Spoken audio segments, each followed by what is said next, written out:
Joining me now on the Daily Ledger Page 5 beat from Nashville, Tennessee, economic analyst, hedge fund manager, and contributor to Forbes and other publications, Thomas Landstreet. Tom, there's only one reason for a report like this, and that's to advance a radical agenda and try and advance on a global scale redistribution of wealth, possibly through phony climate change. In the process, though, they could potentially spark a global civil war, if you will, between the haves and the have-nots with a phony report like this. Graham, you're right. And by the way, you're on a roll today. I really like it. On ML King Day, first off, your energy. It's Marxism. You know that. Yeah. It's total Marxism.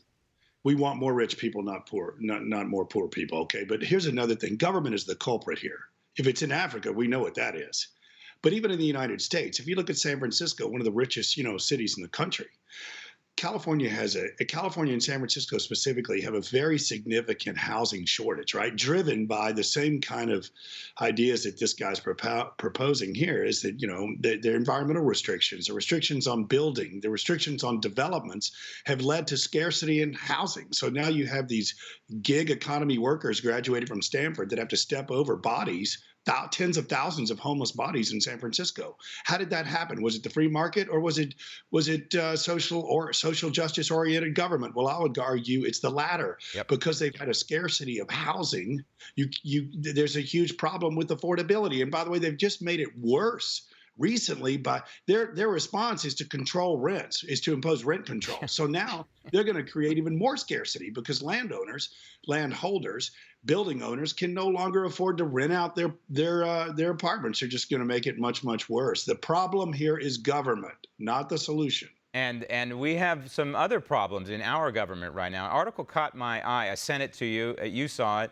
And that is our Treasury Department is going to start issuing 20-year bonds to, I guess, maybe replace 30-year, whatever. The bottom line is the rest of the headline really told the story.